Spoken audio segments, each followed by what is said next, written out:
Assalamualaikum warahmatullahi wabarakatuh. Saya Henny Lutfia Putri dengan NIM 2019 0208 dari Universitas Nahdlatul Ulama Purwokerto. Di sini saya akan menyampaikan ujian tengah semester online mata kuliah Kebijakan Publik yang diampu oleh dosen saya yaitu Ibu Titi Haryanti, MSI. Baik, di sini kita akan membahas pendekatan kebijakan publik.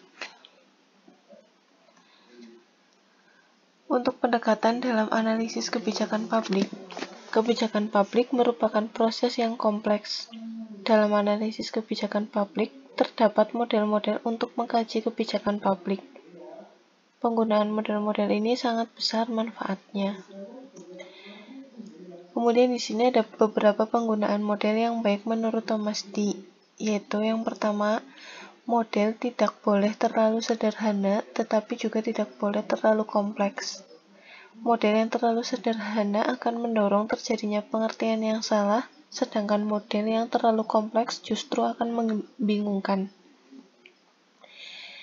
Selanjutnya yang kedua di sini model seharusnya mengarahkan perhatian pada apa yang signifikan mengenai kebijakan publik. Yang ketiga, model yang baik seharusnya berhubungan dengan dunia nyata dan menjembatani pemahaman yang lebih besar pada situasi atau proses kebijakan yang spesifik.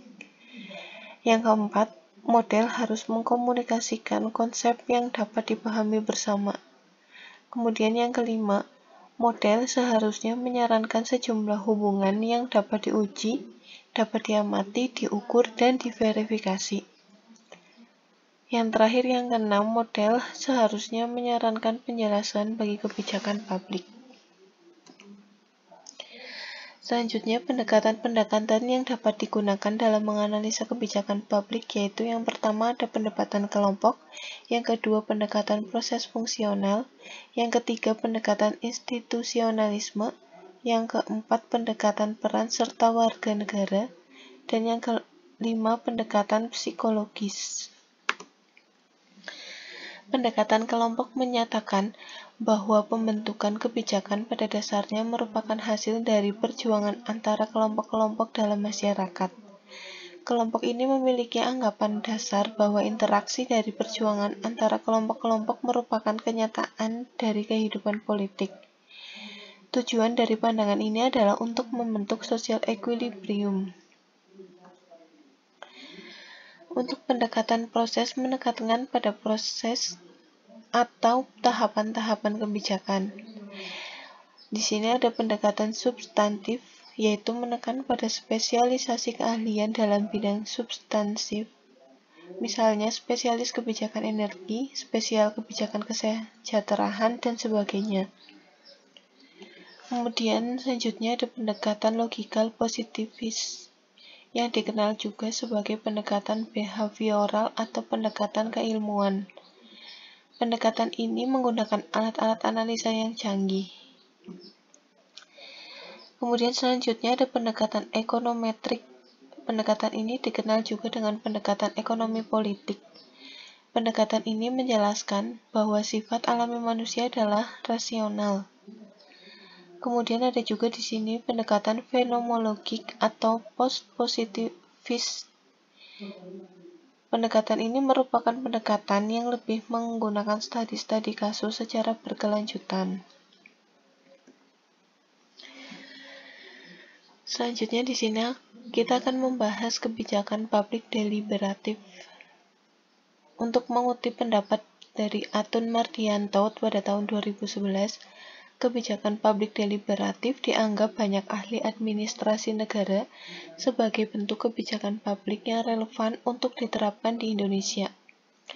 Hal tersebut seiring dengan proses desentralisasi yang digaungkan pasca reformasi.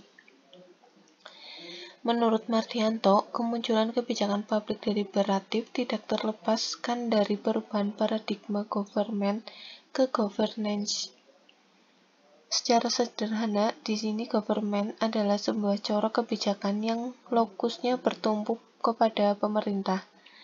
Sedangkan governance merupakan tata kelola pemerintah yang fokusnya bukan lagi terbatas pada lembaga pemerintah saja, tetapi semua lembaga dan masyarakat umum yang orientasinya dan tujuannya mewujudkan publikness. Untuk cara mengaplikasikan konsep partisipasi publik sebagai wujud kebijakan publik deliberatif, yaitu membangun good governance. Bentuk governance terbaik inilah yang diyakini untuk menjawab bagaimana implementasi dari kebijakan publik deliberatif.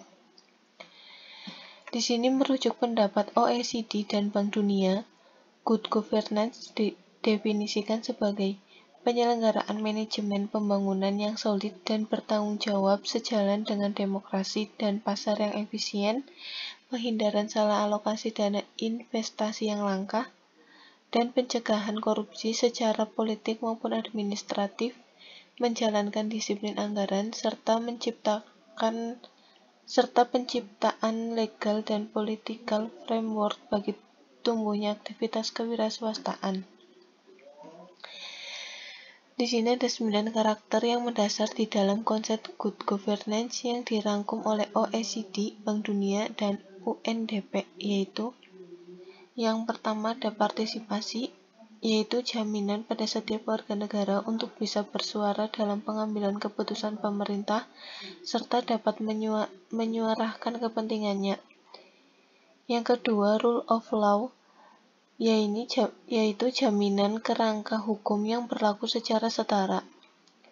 Kemudian yang ketiga, transparansi, yaitu adanya keterbukaan informasi dari pihak pembuat keputusan kepada publik.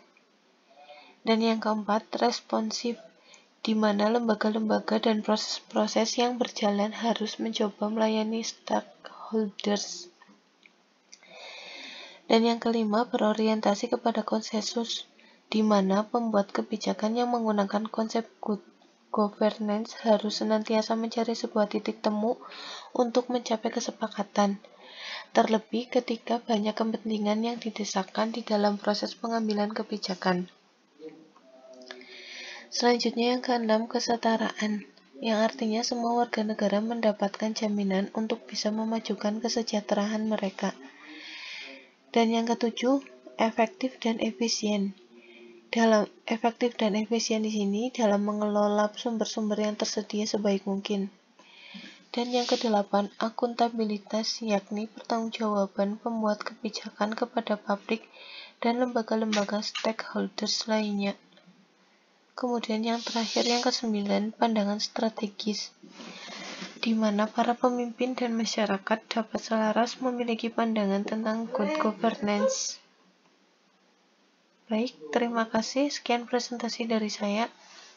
Wassalamualaikum warahmatullahi wabarakatuh.